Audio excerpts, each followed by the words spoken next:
Dominus vobiscum, et cum spiritu tuo. Las misiones del Guairá.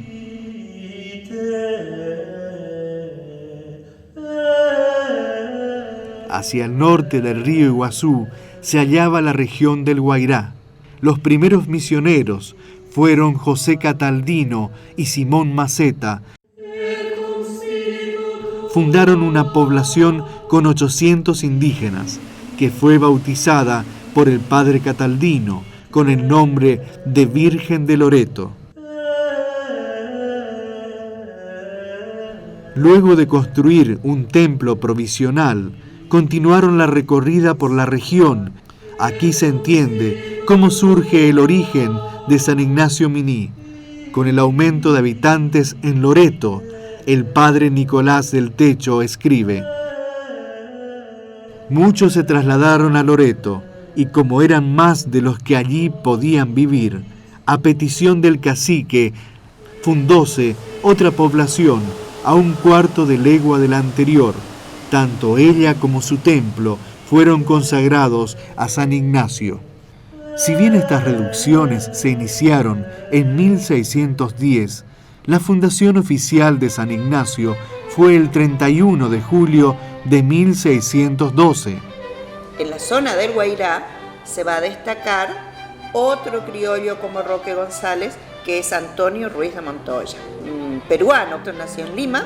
Tanto él como Roque González se formaron como jesuitas aquí en América. Hacia 1612, el provincial Diego de Torres envió a la región del Guairá a 2 misioneros recién ordenados, el padre Antonio Ruiz de Montoya y el padre Martín Javier de Urtazún.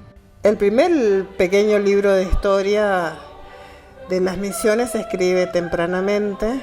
Su autor es Antonio Ruiz de Montoya. Estamos hablando de la conquista espiritual. Con esa conquista que se hablaba en la época, que el mismo Montoya lo mencionó, la conquista espiritual del territorio y la consolidación de un espacio territorial.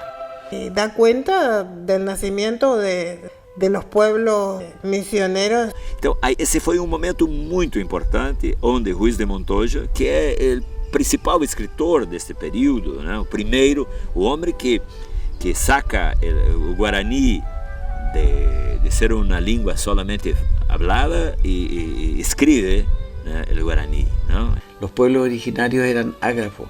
Yo no podría hablar en este momento o estudiar como estudio etimología guaraní si no fuese desde Bolaño, desde Anchieta, en el Brasil, desde Antonio Ruiz de Montoya con su tesoro de la lengua guaraní.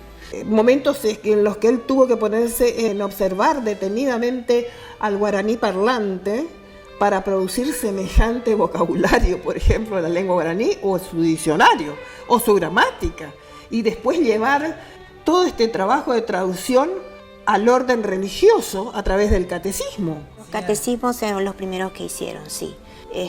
Los catecismos los primeros, y después aquellos que colaboraban para poder hacer los distintos sacramentos y demás, ¿no?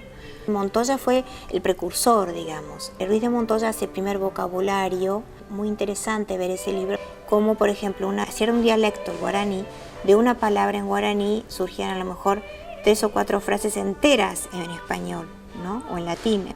O sea que realmente ha sido un mérito muy grande de Montoya el haber construido ese libro. Ayudó muchísimo a que después se pudieran editar y poder escribir los libros siguientes. El hombre que torna el guaraní una lengua escrita. Veja qué lindo eso, ¿no? Y finalmente el Guairá va a tener más de 10 pueblos allí fundados y organizados por Ruiz de Montoya. Tenía una visión que iba mucho más allá, que después quedó trunca, que era conectar las misiones del Tapé con el Guairá y generar el gran espacio territorial. Hablamos mucho de la historia, de datas, de fechas, de todo. Porém, pocos estudiosos hablan de la espiritualidad de guaraní a partir de los ojos de Montoya. Gosto muito de sua escrita quando habla de la espiritualidad de guaraní. Ele, de su libro, gasta quase 200 páginas, hablando de la espiritualidad, de cómo los guaraníes hablan con los espíritus de los muertos y todo más. Es muy interesante cómo un jesuita consegue dar tempo a isto, né? Aquilo que Montoya escreve em 1630 segue até hoje da mesma forma. O Guarani, crendo em um Deus Supremo, Laopan como su casa de reza, ¿no? Y hay una obra muy importante que Montoya dicta a uno de sus discípulos cuando estaba muy enfermo en Lima, que se llama El Sílex del Divino Amor.